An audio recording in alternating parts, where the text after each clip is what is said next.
Hello and welcome to Thought for June the 24th. Our readings are 1 Samuel chapter 3, Isaiah chapter 49 and Revelation chapters 7, 8 and 9. And our thought is, Woe to those who dwell on earth. As we continue reading the final message of Jesus in Revelation, we reflect on how much heart-searching it has caused believers in every generation. Its wonderful visions of an ultimate age of perfection and glory are balanced by the awesome series of woes beforehand.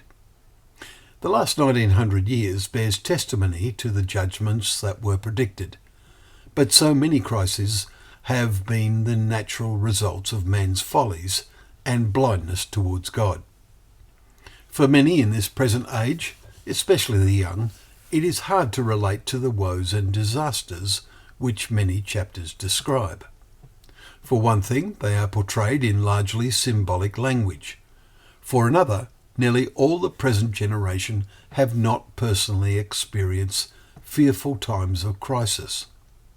Our TV screens have been making them real, but trouble is, so much of it is fiction, it does not seem real. Added to this, computer war games have desensitized so many to the awesomeness of it all. A few still exist who can remember being huddled into shelters with schoolmates because of flying bombs, also seeing gangs of workers under guard because they were prisoners of war. They also experienced the urgent noise of anti-aircraft guns trying to shoot down enemy planes. And we know that awesome weapons of mass destruction exist, and there are powerful rockets able to deliver them. But it's a threat we have become used to.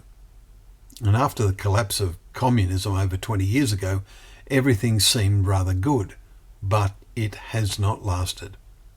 Today's political instability and disharmony between nations, with an impotent, disunited nations, unable to do anything other than talk, is worrying to some. But unless it affects them personally, most people ignore what is happening. We read today in Revelation, Woe, woe, woe to those who dwell on the earth, chapter 8, verse 13.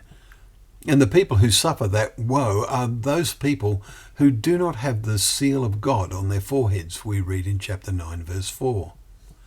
But those who do have that seal are before the throne of God, we read. For the Lamb in the midst of the throne will be their shepherd, and he will guide them to springs of living water, and God will wipe away every tear from their eyes.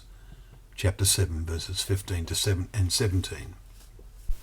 When the real day of woe arrives, will you possess the seal of God? Jesus said, Be ready, for the Son of Man is coming at an hour you do not expect. Well, thank you once again for joining us for Thought for the Day, where together we can open up the pages of God's Word, knowing that Word to be a lamp to our feet and a light to our path.